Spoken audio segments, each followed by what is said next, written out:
Chapter का नाम है functions of management and coordination. ये चैप्टर ज़्यादा कुछ बड़ा बात नहीं करता। कोऑर्डिनेशन एक अलग टॉपिक है बेटा, बाकी फंक्शन ऑफ मैनेजमेंट जो टॉपिक है वो सब आप अलग अलग चैप्टर में पढ़ने वाले हो। जैसे planning, organising, staffing, directing, controlling, सब आपके चैप्टर भी हैं। कोऑर्डिनेशन एक अलग टॉपिक है जो आप यहाँ नया पढ़ते हो। तो ये चैप्टर बात करता है, सबसे पहले मैनेजमेंट के फंक्शन को डिफाइन क्या किया। बोला मैनेजमेंट का फंक्शन क्या है। जॉर्ज टेरी बोला that planning, organising, staffing, directing and controlling, यही है मैनेजमेंट का फंक्शन। इसके लिए वो शॉर्टकट दिया, एक लूथर गुलिक है वो उसका शॉर्टकट दिया पॉट्सकॉर। पी से प्लानिंग, और से ऑर्गेनाइजिंग, डी से डायरेक्टिंग, एस से स्टाफिंग, सी से कोऑर्डिनेटिंग एंड कंट्रोलिंग। और आर और भी आपके सिलेबस में नहीं है, रिपोर्टिंग एंड बजटिंग, ये आपके सिलेबस में नहीं है। तो आपका फंक्शन में 5 ही फंक्शन काम कर। तो यहाँ पे मेन बातें यहाँ से चालू होती है कि प्लानिंग में हम लोग क्या क्या करेंगे। प्लानिंग मतलब थिंकिंग इन एडवांस, क्या चीज़ के बारे में, what to do, how to do, when to do, who will do it and where to do, कब करना है, कहाँ करना है, कौन करेगा। ऑर्गेनाइजिंग, तो अलग अलग एक्टिविटीज़ पता करना हमारे यहाँ क्या क्या है, उनको ग्रुपिंग करना माने डिपार्टमेंट बनाना, फिर उनमें लोगों को रख के काम बांटना, रिस्पॉन्सिबिलिटी फिक्स करना और कौन किसका हेड होगा, कौन किसका जूनियर, ये रिलेशनशिप सेटअप करना, दैट इज ऑर्गेनाइजिंग। स्टाफिंग का मतलब मेरे यहाँ कितने लोग काम कर रहे हैं, कितने और लगेंगे, वो प्लानिंग करना। रिक्रूटमेंट माने उनको इंटरव्यू के लिए बुलाना। सिलेक्शन माने इंटरव्यू लेके चूज़ करना। प्लेसमेंट माने वो कौन से पोस्ट पे बैठेंगे या कौन से डिपार्टमेंट में बैठेंगे। ट्रेनिंग माने उनको काम समझाना। अप्रेजल माने उनका काम को इवेल्युएट करना कि ठीक से कर रहे हैं कि नहीं। प्रमोशन देना और ट्रांसफ़र देना, समझते ही हो उनको, तो एक ब्रांच से दूसरे ब्रांच भेजना या एक पोस्ट से दूसरे पोस्ट पे भेजना। रेम्यूनरेशन माने उनके सैलरी वगैरह फिक्स करना। यही हुआ स्टाफिंग का काम। डायरेक्टिंग में 4 काम होता है। मोटिवेशन करना, लीडरशिप करना मतलब आगे बढ़ के उनसे काम करवाना। सुपरविजन मतलब उन पर नज़र रखना। कम्युनिकेटिंग मतलब उनसे रेगुलर बातचीत करना, दैट इज डायरेक्टिंग। और कंट्रोलिंग मतलब आप एक टारगेट सेट करना, उस टारगेट से एक्चुअल परफॉर्मेंस को मेजरमेंट करना। अब आपका अगर कोई गैप आ रहा है, आपने टारगेट सेट किया था 1 लाख पीस बनने का, बना अभी केवल 60,000, तो उस गैप को कैसे दूर करेंगे, उसका एक्शन लेना। यही 5 फंक्शन ऑफ मैनेजमेंट है। तो सबसे पहले प्लानिंग आया। प्लानिंग का मतलब ये thinking in advance, future course of action के बारे में एडवांस में डिसाइड करना, दैट इज प्लानिंग। तो प्लानिंग का फीचर्स क्या है। प्लानिंग गोल ओरिएंटेड है, प्लानिंग मेंटल एक्सरसाइज है, प्लानिंग फ्यूचर के बारे में बात करता है, प्लानिंग में चॉइस का बात करते हैं कि क्या कौन सा रास्ता चूज़ करें। प्लानिंग ओवरऑल अदर फंक्शन को परफॉर्म करने के लिए पहला बेसिक फंक्शन है। प्लानिंग कंटिन्यूअस है, लगातार करते रहना पड़ता है। प्लानिंग परवेसिव है, हर लेवल पे लगता है। और प्लानिंग एफिशिएंसी को बढ़ाने के एम के साथ किया जाता है। प्लानिंग का स्टेप्स क्या होगा। सबसे पहले इन्फॉर्मेशन कलेक्ट करना है about past, present and future. अब तुम्हारा अपना गोल या टारगेट क्या है वो डिसाइड करना। फ्यूचर में क्या क्या खराब हो सकता है, क्या क्या अच्छा हो सकता है, वो एजम्पशंस करना माने प्लानिंग प्रेमाइसेस। ऑल्टरनेटिव कोर्स मेरे पास क्या क्या अवेलेबल है एक काम को करने के, वो पता करना। सबको इवेलुएट करना, मतलब सबका अच्छा और बुरा पॉइंट पता करना। अब उनमें से जो बेस्ट है उसको चूज़ करना, उसको इम्प्लीमेंट करना और पता लगा, और टाइम टू टाइम चेक करते रहना कि वो जो प्लान हम बनाए हैं वो ठीक से चल रहा है कि नहीं। प्लानिंग का एडवांटेज क्या है, तुम्हारा फोकस बेटर करता है, तुमको हेल्प करता है अनसर्टेनिटी और रिस्क को कम करने में, तुम्हारा एफिशिएंसी को इम्प्रूव करता है, कन्फ्यूजन और केओस को दूर करता है, इनकरेज करता है नया नया आइडिया के बारे में। प्लानिंग टीम वर्क को, कोऑपरेशन को बेटर हेल्प करता है और प्लानिंग कंट्रोल करने में मदद करता है। प्लानिंग का बुराई क्या है, प्लानिंग कई बार एक्यूरेट नहीं होता, प्लानिंग टाइम कंज्यूमिंग है और प्लानिंग एक्सपेंसिव भी है। प्लानिंग रिजिड होता है, प्लान कर लेते हैं फिर बार बार बदलते नहीं है। प्लानिंग क्रिएटिविटी को कम करता है। प्लानिंग बैरियर, कई बार लोग अनविलिंग होते हैं चेंज करने के लिए, तो बार बार अगर प्लान बदले तो लोगों को लगता है कि क्या फालतू नहीं करेंगे हम, तो बैरियर क्रिएट करता है। कई बार तुम्हारा प्लान तो अच्छा है बट बाहर का फैक्टर तुमको नेगेटिव इम्पैक्ट किया, गवर्नमेंट टैक्स या रूल बदल दिया, टेक्नोलॉजी चेंज हो गया, लेबर लोग स्ट्राइक कर दिया, मार्केट का कंडीशन ख़राब हो गया, कॉम्पिटिटर कुछ नया ले आया, ये सब प्रॉब्लम होता है। अगला डेफिनेशन है ऑर्गेनाइजिंग। ऑर्गेनाइजिंग तुमको फॉर ग्रुप या डिपार्टमेंट बनाने में मदद करता है, अथॉरिटी रिस्पॉन्सिबिलिटी फिक्स करने में मदद करता है ऑर्गेनाइजिंग। मैनेजमेंट को प्लान इंप्लीमेंट करने में हेल्प करता है ऑर्गेनाइजिंग। ऑर्गेनाइजिंग का सिंपल मीनिंग है डिपार्टमेंट बनाना और उन डिपार्टमेंट में काम बांटना और फिर उस डिपार्टमेंट में कौन हेड होगा, कौन जूनियर होगा, ये सब डिसाइड करना, यही है ऑर्गेनाइजिंग। तो ऑर्गेनाइजिंग में ये पता करना मेरे यहाँ क्या क्या एक्टिविटी है, उन एक्टिविटी के हिसाब से फिर ग्रुप बनाना, यानी डिपार्टमेंट बनाना, सेल्स डिपार्टमेंट, मार्केटिंग डिपार्टमेंट, और फिर एप्रोप्रिएट पर्सन को वहाँ अपॉइंट करना उस ग्रुप में। उसके बाद कौन उस डिपार्टमेंट का हेड होगा और कौन जूनियर, वो रिस्पॉन्सिबिलिटी फिक्स करना, और फिर आपस में कोऑर्डिनेट करवाना, उन्हें काम बांटना, यही सब है ऑर्गेनाइजिंग। ऑर्गेनाइजिंग का क्या फ़ायदा होगा? बिजनेस का ग्रोथ होगा, नया नया डाइवर्सिफाइड एक्टिविटी आएगा, रिसोर्स का बेस्ट यूटिलाइजेशन होगा, आपका सोशल स्ट्रक्चर अच्छा होगा, ऑर्गेनाइजेशन में मिल बांट के अच्छे से हारमोनियसली काम होगा, यूनिटी में, और ऑर्गेनाइजेशन में नया नया इनिशिएटिव लेने का इंकरेजमेंट मिलेगा सबको लगेगा मैनेजमेंट सबको मौका देता है। स्टाफिंग का मतलब कितने लोग हमको लगेंगे ये पता करना, अब उनको एक्वायर करना और उनको यूटिलाइज करना और उनका डिटेल मेंटेन करना। Right man at the right job रखना इज स्टाफिंग।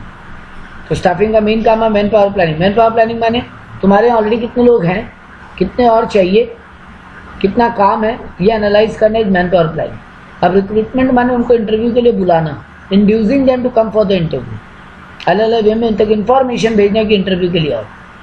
सिलेक्शन माने उनको पोस्ट पे रखना, चूज करना, चूज इंटरव्यू लेके। प्लेसमेंट माने कौन सा पोस्ट पे बैठेंगे, कौन सा डिपार्टमेंट में बैठेंगे। ओरिएंटेशन माने काम समझाना।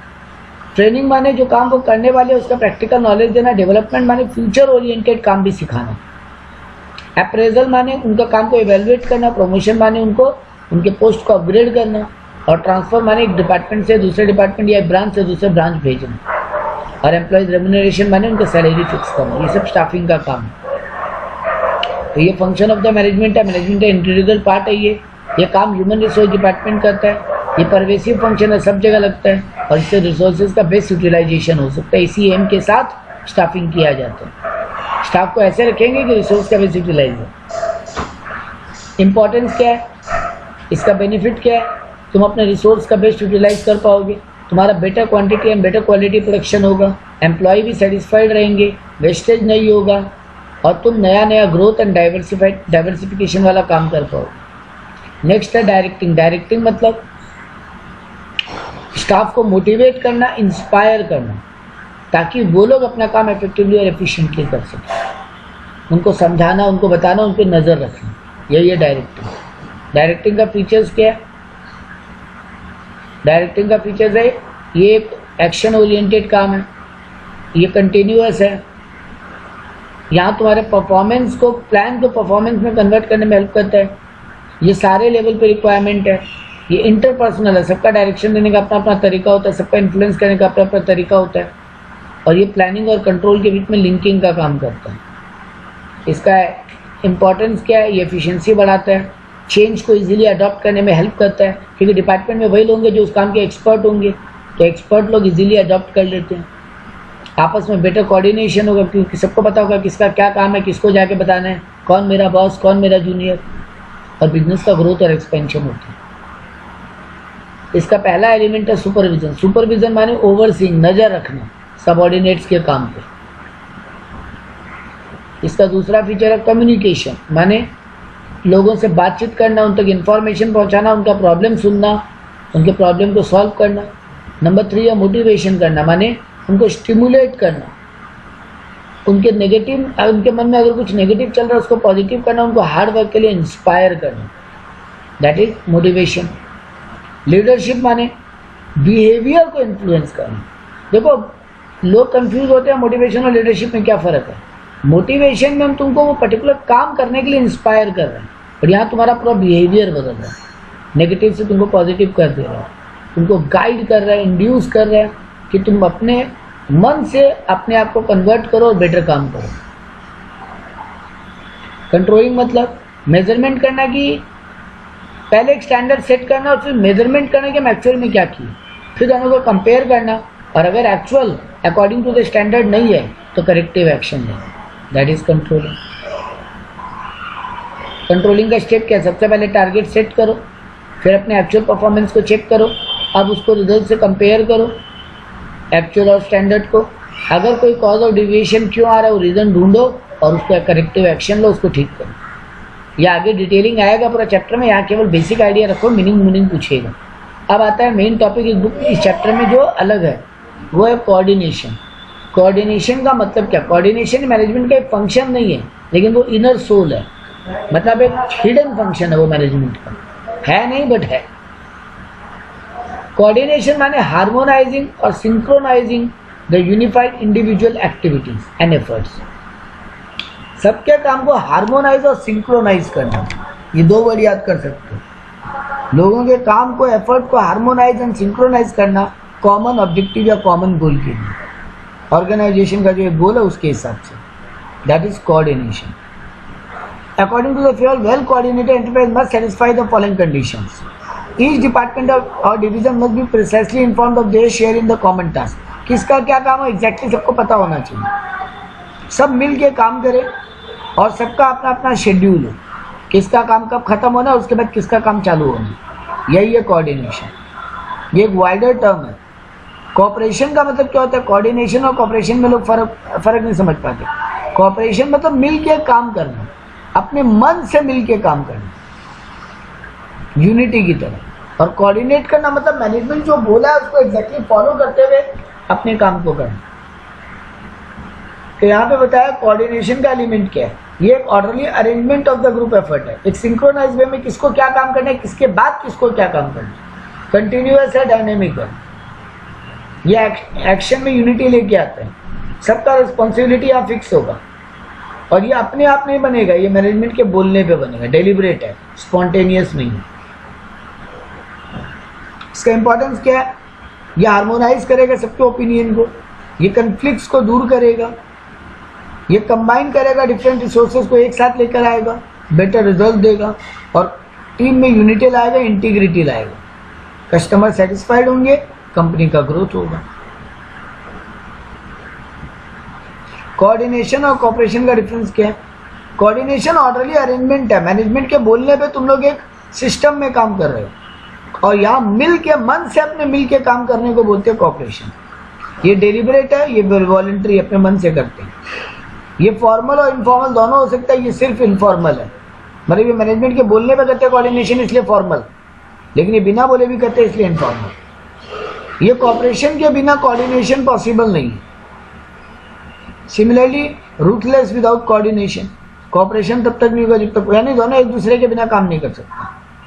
Coordination is an essence of management, मतलब मैनेजमेंट का ये सोल है, आत्मा है, जबकि ये मैनेजमेंट का एसेंस नहीं है।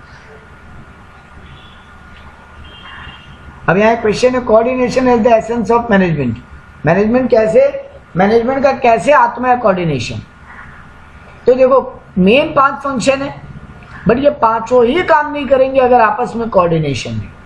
कोऑर्डिनेशन नहीं होगा तो प्लानिंग फेल, डिपार्टमेंट बन ही नहीं पाएंगे, काम ही नहीं चलेगा, स्टाफ को रखने का कोई लॉजिक ही नहीं बनेगा, कौन डायरेक्शन देगा, कौन फॉलो करेगा, और कंट्रोल मतलब गलती होगा तो पकड़ के कौन ठीक करेगा। तो आपस में अगर कोऑर्डिनेशन नहीं होगा तो ये सब काम नहीं होंगे। ये था chapter number 7। Next topic is organising. Organising माने arranging the things, making the departments, ये सब को काम को ऑर्गेनाइज करना बोलती है। तो अभी हम लोग मीनिंग पढ़े थे, देखो बोला identifying and grouping the various activities. पहले पता करो हमारे यहाँ क्या क्या एक्टिविटीज होता है, और जो एक जैसी नेचर की एक्टिविटीज है, जैसे कैश लाना, अकाउंट्स में एंट्री करना, कैश बैंक में डिपॉजिट करना, कैश को लेके फाइनेंस को लेके बजट बनाना, बैलेंस शीट बनाना, ये सब फाइनेंस डिपार्टमेंट का काम है। तो ये सब एक जैसा एक्टिविटी है, पता किए, इनको एक ग्रुप बना दिए। सेल करना, मार्केटिंग करना, एडवर्टीजमेंट करना, कस्टमर तक माल पहुंचाना, ये सब मार्केटिंग डिपार्टमेंट, सेल डिपार्टमेंट का काम, उनका एक ग्रुप बना दिए। तो ये bringing together physical and financial and other resources, दो चीज को ऑर्गेनाइजिंग बोलते हैं। पहला हुआ एक्टिविटीज पता करके उनका ग्रुप बनाना यानी डिपार्टमेंट बनाना, और दूसरा हुआ physical, financial and other resources को एक साथ लाना ताकि काम ठीक से हो सके। ये दो बातों को बोलते हैं ऑर्गेनाइजिंग। ऑर्गेनाइजिंग का इंपॉर्टेंस क्या है? सर ऑर्गेनाइजिंग ना स्पेशलाइज्ड काम करवाता है आपसे, क्योंकि आप टीम जब बनाओगे तो उस टीम में वही लोग रखोगे जो उस काम का एक्सपर्ट है, तो आपका काम स्पेशलाइजेशन वे में होगा। काम को प्रॉपर्ली डिवाइड करोगे, टीम वैसा ही बनाओगे, सिमिलर नेचर वालों को एक ग्रुप में डालोगे और वहाँ एक्सपर्ट को अपॉइंट करोगे। ऑप्टिमम यूज होगा रिसोर्स का। तुम्हारा एम्प्लॉयज़ को तुम सही डिपार्टमेंट में रखे हो तो उनका बेस्ट यूज होगा, कोऑपरेशन एंड कोऑर्डिनेशन बेटर होगा। अगर टीम एक जैसा होगा, सब एक पढ़ाई वाले आदमी या एक नॉलेज वाले आदमी एक साथ होंगे, आपस में बेटर कोऑर्डिनेशन एंड कोऑपरेशन करेंगे। सिक्योरिटी एंड सपोर्ट होगा, सब एक दूसरे को हेल्प कर पाएंगे अपने अपने डिपार्टमेंट में। ग्रोथ एंड डाइवर्सिफिकेशन होगा, बिजनेस का ग्रोथ होगा, बिजनेस डाइवर्सिफाइड होगा। चेंजेस को इजीली अडॉप्ट कर पाओगे क्योंकि एक्सपर्ट का टीम होगा, वो लोग इजीली कोई भी चेंज को एडजस्ट कर लेंगे। नया स्टाफ आएगा, उसको ट्रेनिंग देना मुश्किल नहीं होगा क्योंकि उसमें ऑलरेडी एक्सपर्ट होंगे डिपार्टमेंट, वो ट्रेनिंग दे देंगे। मैनेजमेंट को बहुत हेल्प होगा क्योंकि एक्सपर्ट्स होंगे अपने अपने डिपार्टमेंट में, तो मैनेजमेंट को इजीली गाइड भी कर पाएंगे क्या प्रॉब्लम है, कैसे सोल्यूशन होगा। अब आता है important and steps of organizing, very important. तो सबसे पहले काम का बंटवारा करो, डिवीजन ऑफ वर्क, पता करो तुम्हारे यहाँ कितने टाइप के अलग अलग एक्टिविटीज़ हैं। अब उनका ग्रुप बनाओ, ग्रुपिंग देम टुगेदर। जैसे सेल्स डिपार्टमेंट, मार्केटिंग डिपार्टमेंट बनाओ। ये डिपार्टमेंट तुम बनाओगे एकदम स्पेशलाइज लोगों को एक टीम में रखोगे, आपस में कोऑर्डिनेशन बनाओगे उन लोगों का, वो तुम्हारे लिए सस्ता भी होगा, काम भी बेहतर में कंट्रोल होगा। तुम सबको उनके एक्टिविटी वाइज उनको पेमेंट करोगे, तो ये सब तुम्हारे लिए अच्छा होगा। तो पहला स्टेप हुआ काम पता करो, दूसरा स्टेप हुआ ग्रुप बनाओ। अब उस ग्रुप में लोगों को काम दो। अब उस ग्रुप के अंदर भी कौन क्या काम करेगा पहले डिसाइड कर दो, किसको क्या पावर होगा वो भी वहीं डिसाइड कर लो पहले, और उनका आपस में कोऑर्डिनेशन करा दो। कौन किससे लिंक करेगा, कौन किसको रिपोर्ट करेगा, कौन किसका बॉस होगा, कौन किसका जूनियर होगा। ये अब होगा कैसे, दो तरीके से होगा, एक होगा फॉर्मल, एक होगा इनफॉर्मल। दो टाइप का ऑर्गेनाइजेशन होता है, फॉर्मल ऑर्गेनाइजेशन और इनफॉर्मल ऑर्गेनाइजेशन। फॉर्मल ऑर्गेनाइजेशन माने organizing structure designed and established by the top management या बाय द मैनेजमेंट। तुम नहीं बना रहे हो वो टीम को डिजाइन करना और बनाना दोनों ही काम मैनेजमेंट का होगा। यानी एक तरीके से ऑफिशियली एक टीम बनाया जाएगा और उस टीम में तुमको रखा जाएगा, तुमसे पूछा नहीं जाएगा, you will be part of that team और तुमको वैसे ही काम करना। उस ग्रुप का हेड कौन होगा, जूनियर कौन होगा, सब कंपनी डिसाइड करेगा। तो ये एक डेलिब्रेट फंक्शन है, मैनेजमेंट करके देता है, अपने आप नहीं होता।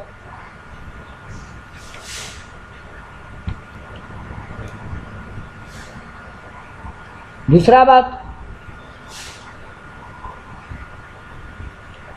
ये एक स्पेशलाइज लोगों का टीम होगा, क्लियर अथॉरिटी होगा, कौन किसका बॉस कौन किसका जूनियर एकदम क्लियर होगा। प्रॉपरली काम का और पावर का दोनों का बंटवारा होगा, प्रॉपर रूल होंगे इस डिपार्टमेंट में। एक ऑफिशियल, सब कुछ ऑफिशियल होगा, कुछ भी अनऑफिशियल नहीं होगा। यही इसका मेन फीचर्स है। इसका एडवांटेजेस क्या होगा फॉर्मल ऑर्गेनाइजेशन का, यहाँ पे सबको सबका रोल और ड्यूटीज क्लियर रहेगा। यूनिटी ऑफ कमांड, एक जगह से ऑर्डर आएगा, उस टीम का एक ही बॉस होगा, सबका रिस्पॉन्सिबिलिटी फिक्स होगा, काम में स्टेबिलिटी होगा, एक प्रॉपर फॉर्मेट या फ्रेमवर्क होगा, उसी में सबको काम करना है। डिसएडवांटेज क्या है, कई बार रिजिडिटी आ जाता है, आपस में कई बार कम्युनिकेशन ठीक से नहीं हो तो प्रॉब्लम, काम ठीक से नहीं होता, टाइम टेकिंग हो जाता है। अब फॉर्मल ऑर्गेनाइजेशन में टाइम टेकिंग एक प्रॉब्लम है, मीटिंग बुलाओ, मीटिंग में डिसाइड होगा सब कुछ। ह्यूमन रिलेशनशिप पे कोई फोकस ही नहीं है, सिर्फ काम का बात होगा, काम का ही स्ट्रक्चर होगा। नेक्स्ट आता है इनफॉर्मल ऑर्गेनाइजेशन, माने विद इन द ऑर्गेनाइजेशन काम करते करते, during the course of the work, काम करते करते जो आपस में हम लोगों का बातचीत होता है, ग्रुप बन जाता है, फ्रेंडली रिलेशनशिप बन जाता है, उसको बोलते हैं इनफॉर्मल ग्रुप, सोशल ग्रुप। जैसे तुम्हारे स्कूल में मैनेजमेंट बोला कौन अकाउंट्स का टीचर होगा, कौन कॉमर्स का और कौन बीएसटी का, और ये टीम एक साथ मिलकर काम करेगा, यानी कॉमर्स डिपार्टमेंट, ये मैनेजमेंट बना के दिया, यानी फॉर्मल। डेलिब्रेट है, वो बना के दिए।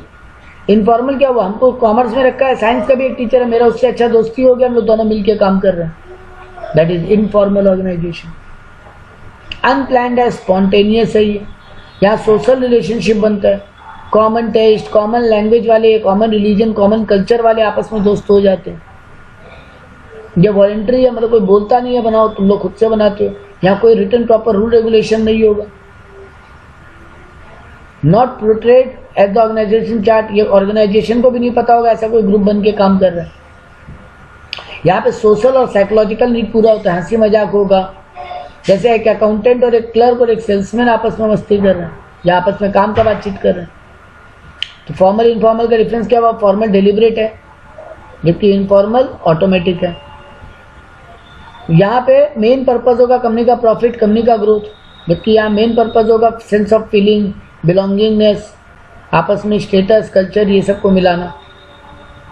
इसका स्ट्रक्चर वेल डिफाइंड होगा जबकि नॉट क्लियरली डिफाइंड होगा इनफॉर्मल में। यहाँ पे एक प्रॉपर लीडर होगा, वहाँ कोई प्रॉपर लीडर नहीं होगा, सब आपस में मिलजुल के कर रहे हैं। यहाँ पे फॉर्मल कम्युनिकेशन होगा, मतलब प्रॉपरली मीटिंग बुलाया जाएगा तभी बात होगा। टॉप लेवल बोलेगा, लोअर लेवल उसको फॉलो करेगा, बट यहाँ कोई टॉप और लोअर है ही नहीं इनफॉर्मल में। तो यहाँ पे कोई फ्लो ऑफ डायरेक्शन नहीं होगा, कोई फिक्स रूल नहीं होगा। इसका मेन फोकस है फॉर्मल का कि एफिशिएंसी ऑफ द जॉब बढ़ाना, जबकि इनफॉर्मल का मेन फोकस है मेंबर लोग का इंटरेस्ट पूरा करना। फॉर्मल में प्रॉपर रूल रेगुलेशन होगा, इनफॉर्मल में नहीं होगा proper written rule regulation. Formal का साइज जनरली लार्ज होगा, इनफॉर्मल का साइज छोटा होता है। जिनका आपस में मन मिलता है वही लोग एक साथ मिलते हैं। फॉर्मल ग्रुप जब तक ऑर्गेनाइजेशन चाहेगा तब तक रहेगा, मतलब जनरली लॉन्ग टर्म रहता है। इनफॉर्मल ग्रुप कभी भी टूट सकता है, आपस में बातचीत बंद हो गई, आप लोग अलग हो गए। ये रहा पॉइंट्स हम लोग जो पढ़े हैं, तो यहाँ से आप दोबारा पढ़ सकते हैं। इनफॉर्मल का एडवांटेज, इनफॉर्मल में सेंस ऑफ बिलोंगिंगनेस रहता है, ऐसे लगता है मेरे भी दोस्त है, यार है, काम करने में बोरिंग नहीं लगता। मोनोटोनस नहीं होता, मतलब बोरिंग नहीं होता। वर्क प्रॉब्लम का हम लोग आपस में डिस्कस करके सोल्यूशन कर सकते हैं। यहाँ आउटसाइड प्रेशर नहीं होता, मैनेजमेंट का कोई प्रेशर नहीं है ये ग्रुप बना के काम करो, इसके साथ बैठना ही पड़ेगा। यहाँ कोई प्रॉपर कम्युनिकेशन का चैनल नहीं होता, तो हम लोग कहीं भी बैठ के बातचीत कर सकते हैं, कोई मीटिंग बुलाने का जरूरत नहीं है। यहाँ ज़्यादा इनोवेटिव और क्रिएटिव काम होते हैं, यहाँ पे सोशल बातचीत ज़्यादा होता है। ये फॉर्मल ऑर्गेनाइजेशन को हेल्प करता है। इसका बुराई क्या है, लिमिटेशन क्या है? यहाँ कन्फ्लिक्ट्स हो जाते हैं कई बार लोग ऐसा ग्रुप में ज्वाइन नहीं करना चाहते, ऑफिस में रहते रहते ज़्यादा यारी दोस्ती का ग्रुप बनाना पसंद नहीं करते, आपस में रोल का लेके कन्फ्लिक्ट होता है। तुम ऊपर का पोस्ट पे, हम नीचे का पोस्ट पे है, कभी कभी ईगो पे लग जाता है बात, कन्फर्मिटी नहीं होता किसी बात का। तुमको हम आगे कोई बात बताया, श्योरिटी नहीं हो सच है कि झूठ है। रूमर्स ज़्यादा फैलते हैं, हम तुमको एक बात बोला तुम उसको 3 बात लगा के दूसरा को बोल दिए। ये टॉपिक नहीं है। अब आता है ऑर्गेनाइजेशन का स्ट्रक्चर क्या होता है। तो 2 टाइप का स्ट्रक्चर मेन है, फंक्शनल और डिविजनल। फंक्शनल स्ट्रक्चर और डिविजनल स्ट्रक्चर। फंक्शनल स्ट्रक्चर का मतलब है अकॉर्डिंग टू द वर्क हम लोग काम का बंटवारा किए, माने मार्केटिंग डिपार्टमेंट, सेल डिपार्टमेंट, ये सब। जबकि डिविजनल स्ट्रक्चर का मतलब है कि हम लोग अकॉर्डिंग टू द प्रोडक्ट बंटवारा किए। पेपर डिपार्टमेंट अलग, सोप डिपार्टमेंट अलग, फर्नीचर डिपार्टमेंट अलग, तो हम लोग अकॉर्डिंग टू द वर्क काम को बांटे। बट तुम्हारे बुक में पहले कुछ और भी बताया, मीनिंग ऑफ ऑर्गेनाइजेशन स्ट्रक्चर में तुम्हारे ग्रुप में पहले कुछ और डिवीजन भी बताए। जो कोई कैसे बताओ, सबसे ऊपर होगा बोर्ड ऑफ डायरेक्टर, उसके नीचे होंगे मैनेजिंग डायरेक्टर, अब उसके अंदर में marketing department, production department, finance department, और प्रोडक्शन डिपार्टमेंट के अंदर में फिर क्वालिटी डिपार्टमेंट, प्रोसेसिंग डिपार्टमेंट या रिपेयर एंड मेंटेनेंस डिपार्टमेंट। वैसे मार्केटिंग डिपार्टमेंट में भी सेल्स अलग, मार्केटिंग अलग, फाइनेंस डिपार्टमेंट में भी कैश डिपार्टमेंट अलग, और बैलेंस शीट पीएल यानी अकाउंट डिपार्टमेंट अलग। तो ऐसे करके हम लोग बहुत सारा डिपार्टमेंट का बंटवारा कर सकते हैं। 2 और मोर पर्सन होंगे आपस में एक ग्रुप में, कॉमन ऑब्जेक्टिव होगा, काम का बंटवारा होगा, प्रॉपर कम्युनिकेशन होगा, कॉपरेशन होगा, और proper rules and regulation follow करेंगे। अब यहीं से चालू हुआ कि ऑर्गेनाइजेशन का स्ट्रक्चर कितने अलग अलग कैटेगरी में डिवाइडेड है। अभी मीनिंग पढ़े ऑर्गेनाइजेशन स्ट्रक्चर का मतलब क्या होता है। सबसे पहले बोला line organization refers to a direct chain of command through with authority flow from top to the bottom। Line organization माने ऐसे लाइन की तरह, सबसे ऊपर टॉप मैनेजमेंट, उसके नीचे एक, उसके नीचे एक, उसके नीचे एक, straight line unbroken, scalar chain की तरह, एक प्रॉपर ऑर्डर में होगा ऊपर से नीचे। सबसे ऊपर एमडी, उसके नीचे डायरेक्टर, उसके नीचे मैनेजर, उसके नीचे सुपरवाइजर, उसके नीचे वर्कर। ये हुआ लाइन ऑर्गेनाइजेशन। लाइन ऑर्गेनाइजेशन भी 2 टाइप का, प्योर लाइन और डिपार्टमेंटल लाइन। प्योर लाइन माने सिर्फ एक लाइन, और डिपार्टमेंटल लाइन माने ये इसके अंदर में 2 है, फिर इसके अंदर में 3 है, इसके अंदर में 2 है, ये हुआ डिपार्टमेंटल लाइन ऑर्गेनाइजेशन। या आपको केवल नाम जानना है। इसका फायदा क्या है? ये बहुत सिंपल स्ट्रक्चर होता है, यहाँ पे क्विक डिसीजन होते हैं, यहाँ पे यूनिफाइड प्रॉपर कंट्रोल होता है, डिसिप्लिन रहता है, रिस्पॉन्सिबिलिटी फिक्स रहता है, इकोनॉमिकल है, सस्ता रहता है, कोऑर्डिनेशन बेटर होता है क्योंकि बहुत ज़्यादा मतलब डिफिकल्ट या कॉम्प्लेक्स स्ट्रक्चर नहीं है, और स्टाफ का भी प्रॉपर डेवलपमेंट होता है क्योंकि वो डायरेक्ट बॉस के कंट्रोल में होता है। डिमेरिट क्या है? कई बार ओवरबर्डन, ज़्यादा स्टाफ नहीं है तो ओवरबर्डन है, स्पेशलाइज लोग नहीं भी हो सकते हैं बीच में, डायरेक्टर वायरेक्टर उतने पढ़े लिखे नहीं भी हो सकते हैं। कई बार डायरेक्टर बोलता है मेरा ही सुनो, तो ऑटोक्रेटिक लीडरशिप होता है, और यहाँ पे स्टाफ रखना बहुत मुश्किल है, इनस्टेबिलिटी बहुत है, और ये बड़ा ऑर्गेनाइजेशन के लिए सुटेबल नहीं है। ये सिर्फ सुटेबल है फॉर स्मॉल ऑर्गेनाइजेशन जहाँ पे कम लोगों से काम हो जाएगा। दूसरा, लाइन एंड स्टाफ ऑर्गेनाइजेशन। तो line executive stand in the primary chain of command and are directly concern with the accomplishment. देखो सबसे ऊपर एमडी है, लेकिन उसके नीचे एक मैनेजर नहीं है, कई मैनेजर। उस मैनेजर के नीचे एक चीफ इंजीनियर नहीं है, कई एक लोग हो सकते हैं, और उसके नीचे भी कई एक लोग हो सकते हैं। मतलब हर एक के पास बीच में एक आदमी और है, कुछ लोग और हैं। That is known as line and staff. Single chain line नहीं है, यहाँ पे चेन का ब्रेकअप है। ऊपर बोला था चेन का ब्रेकअप नहीं, यहाँ चेन का ब्रेकअप है। तो यहाँ पर भी प्लान और स्पेशलाइज्ड वे में काम होगा। इसका फायदा वही है, बैलेंस डिसीजन होगा क्योंकि लोग बहुत होंगे तो बैलेंस होगा डिसीजन, डिसिप्लिन मेंटेन रहेगा, अनडिवाइडेड रिस्पॉन्सिबिलिटी है, फ्लेक्सिबिलिटी है। ये सब ज्ञानबाजी है, पढ़ने का नहीं है। इसका बुराई है टीम इतना ब्रेकअप में है कि कई बार कंफ्लिक्ट हो जाएगा, कई बार आपस में कोऑर्डिनेशन नहीं हो पाएगा, इतने लोग हैं मिडिल में। इनएफेक्टिव स्टाफ, कई बार कुछ स्टाफ काम कर रहे हैं कुछ नहीं कर रहे हैं, एक्सपेंसिव है इतने लोगों को रखना, और क्रिएटिविटी कई बार नहीं होता क्योंकि इतना ज़्यादा डिस्कशन में चले जाते हैं। अब आता है मेन, ये लाइन स्टाफ और ये उतना इंपॉर्टेंट नहीं था। अब आता है मेन फंक्शनल स्ट्रक्चर। तो dividing the group on the basis of major function, माने हम डिपार्टमेंट बना रहे हैं अकॉर्डिंग टू द फंक्शन और एक्टिविटी और काम, जैसे marketing department, sale department, production department, management department. इसका फायदा क्या होगा? ये लॉजिकल, यहाँ पे ये लॉजिकल है, यहाँ पे स्पेशलाइज्ड लोग काम करेंगे और हम वही बंटवारा करेंगे जो जरूरी है, और ये सुपरविजन में बहुत मदद करेगा। तो देखो जैसे यहाँ पे एग्जाम्पल दिया कि तुम्हारे यहाँ बोर्ड ऑफ डायरेक्टर, उसके नीचे एमडी है, अब तुम production manager, marketing manager, finance manager. अब प्रोडक्शन के अंदर भी रिपेयरिंग का काम, क्वालिटी का काम, फॉरमैन का काम, परचेजिंग का काम। मार्केटिंग के अंदर भी सेल्स और एडवर्टीजमेंट का काम अलग कर लिए, सेल्स में भी सेल्स ऑफिसर, मीडिया ऑफिसर। तो मतलब तुम काम वाइज डिपार्टमेंट बढ़ा रहे हो, जितना जरूरत होगा उतना। इसका एडवांटेजेस क्या है? ये इफेक्टिव कंट्रोल देगा, कॉस्ट को कम करेगा, नया स्टाफ रिक्रूटमेंट, ट्रेनिंग में बहुत इजी होगा क्योंकि अंडर में ऑलरेडी लोग हैं, यहाँ पे स्किलफुल लोग होंगे उस प्रॉपर काम को, उस डिपार्टमेंट के काम को जानने वाले, और आपस में कोऑर्डिनेशन और कंट्रोल अच्छा रहेगा। बुराई क्या है? सब अपना अपना डिपार्टमेंट पे ध्यान देगा, दूसरा डिपार्टमेंट में क्या हो रहा है नोबडी केयर्स।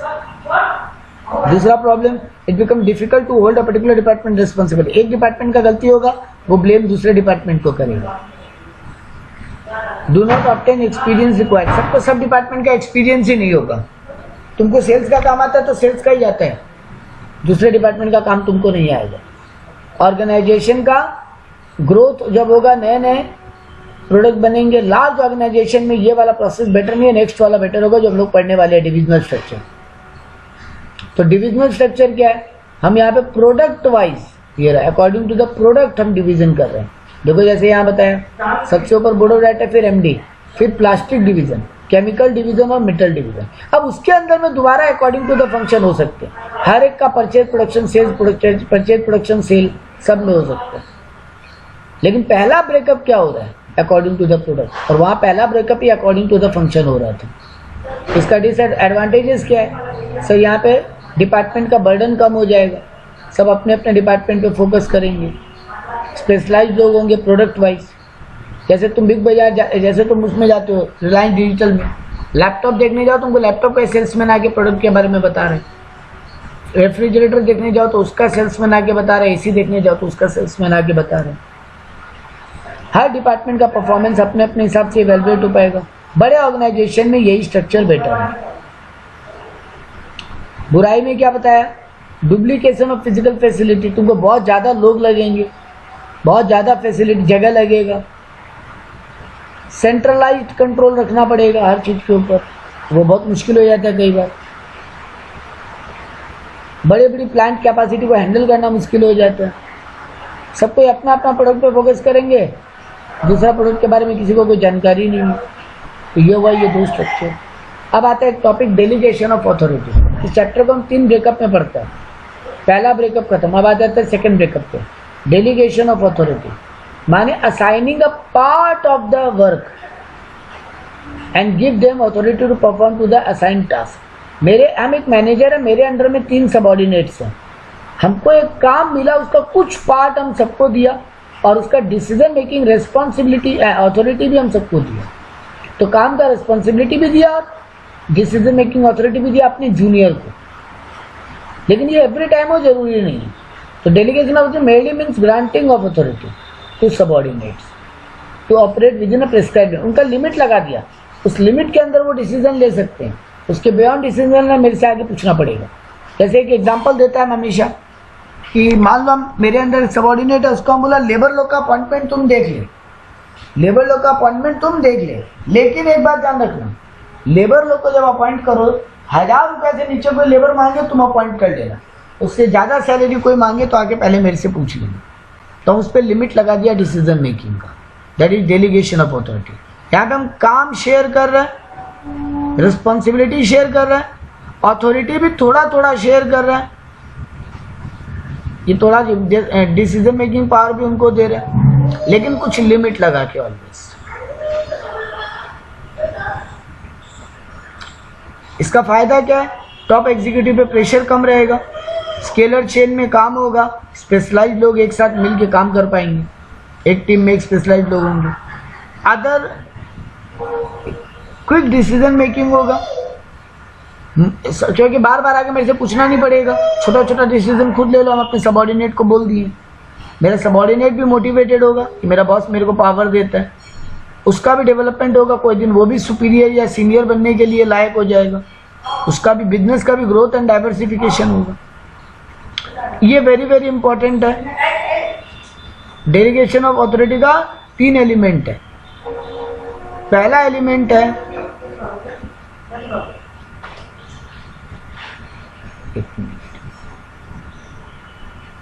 ये रहा, पहला एलिमेंट है अथॉरिटी। अथॉरिटी माने डिसीजन मेकिंग पावर देना एंड दूसरों को ऑर्डर देने का भी पावर देना। 2 चीज के पावर का बात हुआ, तुमको हम 2 चीज का पावर दे रहे हैं, डिसीजन मेकिंग मेरे जूनियर को और ऑर्डर देने का पावर, लेकिन लेजिटिमेट राइट मतलब पूरा ओवरऑल राइट नहीं, कुछ हद तक का राइट। तुमको right to command and control दे रहे हैं, लेकिन लिमिट के साथ, और according to the organisation objective भी तुम्हारा पावर होगा। और किसको दे रहा है पावर? सुपीरियर अपने सबऑर्डिनेट को। दूसरा एलिमेंट है, अच्छा अथॉरिटी भी 2 टाइप का है, formal authority, informal authority. Formal, competent और एक्सेप्टिंग अथॉरिटी, 3 टाइप का अथॉरिटी होता है। फॉर्मल अथॉरिटी माने official authority given to the individual by his boss, formal officially दिया हम तुमको बोल के। कॉम्पिटेंस अथॉरिटी माने authority of knowledge, a person having specialized knowledge and skill, तुमको हम बोल के नहीं पावर दिया, बट तुम्हारे पास वो नॉलेज स्किल है, तुम करते रहो, बीच बीच में मेरे से पूछ लेना। और एक्सेप्टेंस अथॉरिटी माने authority which an individual gets where other accept to obey his order, वो उसको कोई पावर दिया नहीं, बट वो लोगों को ऑर्डर दे रहा है, लोग उसको ऑर्डर मान ले रहे हैं, दैट इज एक्सेप्टिंग अथॉरिटी। इतना जानने रखा नहीं, अथॉरिटी का केवल मीनिंग जानना था। सेकेंड एलिमेंट है रिस्पॉन्सिबिलिटी, माने to complete the task, duty to complete the task, जिम्मेदारी। और थर्ड एलिमेंट है अकाउंटेबिलिटी, माने एंसरेबिलिटी। काम में गड़बड़ हुआ या काम ठीक से नहीं हुआ या काम नहीं हुआ तो उसका जवाब देने का जिम्मेदारी। एक बात ध्यान रख लेना, अथॉरिटी और रिस्पॉन्सिबिलिटी हम किसी को दे सकते हैं, लेकिन अकाउंटेबिलिटी हम अपने जूनियर को नहीं दे सकते। हम अपने सीनियर को यह नहीं बोल सकते मेरा जूनियर ठीक से काम नहीं किया। तो authority and responsibility can be delegated but accountability can not, क्योंकि यहाँ पे डिफरेंस बिटवीन में समझाया। ऑथोरिटी में बोला right to decide and command, जबकि रिस्पॉन्सिबिलिटी में ऑब्लिगेशन टू परफॉर्म और कंप्लीट द टास्क। अकाउंटेबिलिटी माने एंसरेबिलिटी फॉर द आउटकम, जो रिजल्ट आया उसका जवाबदेही। It can be delegated, it can not be fully delegated, it can not be delegated माने authority delegate कर सकते हैं, रिस्पॉन्सिबिलिटी पूरा डेलीगेट नहीं कर सकते, अकाउंटेबिलिटी कभी डेलीगेट नहीं कर सकते। अथॉरिटी फॉर्मल होता है, responsibility arise from delegated authority, जबकि ये अराइज फ्रॉम रिस्पॉन्सिबिलिटी। और लास्ट बोला अथॉरिटी कौन किसके, अथॉरिटी ऊपर से नीचे फ्लो करता है, always flow downward. Top management अपने नीचे वाले को अथॉरिटी देगा, जबकि रिस्पॉन्सिबिलिटी और अकाउंटेबिलिटी अपवर्ड फ्लो करता है। नीचे वाला अपने ऊपर वाले के लिए जिम्मेदार होता है, नीचे वाला अपने ऊपर वाले को जवाब देगा। और आखिरी टॉपिक और चैप्टर खत्म, centralize and decentralize of authority. देखो आप लोग कंफ्यूज होते हैं, डेलीगेशन और डिसेंट्रलाइजेशन एक जैसा लगता है, बट डिसेंट्रलाइजेशन का पहले मीनिंग समझ लो। पूरा लेवल वाइज डिसीजन मेकिंग का बंटवारा, एक ब्रांच हम तुमको पूरा दे दिए, उस ब्रांच का सारा डिसीजन मेकिंग तुम करो, मेरे से कोई पूछने का दरकार नहीं है। तो टॉप, मिडिल और लोअर में जब रिस्पॉन्सिबिलिटी और अथॉरिटी का बंटवारा होता है, that is known as delegation and that is known as decentralization. लेकिन सिर्फ सीनियर अपने जूनियर को कुछ पार्ट ऑफ द काम दे रहे हैं, that is known as delegation. तो सेंट्रलाइज माने सारा कंट्रोल टॉप मैनेजमेंट के हाथ में, all control, retention of concentration of power and authority of decision making at top and higher level. तो टॉप और हाई लेवल के बाद पूरा power, that is known as centralization. जबकि डिसेंट्रलाइज माने